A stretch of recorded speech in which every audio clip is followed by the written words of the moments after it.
Hello বন্ধুরা, সবাই কেমন আছেন? সবাইকে শুভ সন্ধ্যা। শম্পা গাঙ্গুলি চ্যানেল থেকে সবাইকে স্বাগতম। চলে এসেছি নতুন একটা ভিডিও নিয়ে। কালকে আমার একটা বাড়িতে নিমন্ত্রণ ছিল, কৌশিক অমাবস্যা ছিল, হয়তো সবাই জানো। আমার একটা বাড়িতে নিমন্ত্রণ ছিল, সেখানে গিয়েছিলাম। দেখো জায়গাটা খুব সুন্দর করেছে না?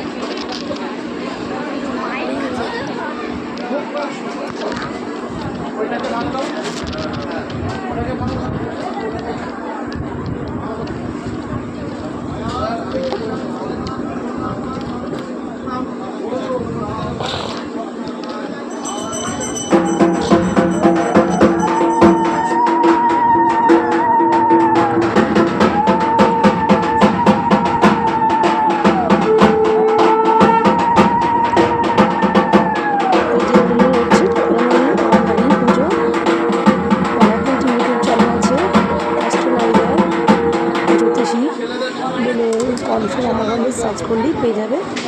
চলে গেলাম কফির সামনে, এই যে কফি খাচ্ছি এখন। কফি আর সাথে মাছ পকোড়া, ফুলকপির পকোড়া, সবই হয়েছে। নেক্সট পার্টটা, এই ভিডিওটা পুরোটা করা নেই, এই পরের পার্টটা, দ্বিতীয় পার্টটা আমি পরে আপলোড করবো। সেটা প্রথম পার্ট দিলাম। সবাই ভালো থাকবেন, সুস্থ থাকবেন, আমার সাথে থাকবেন।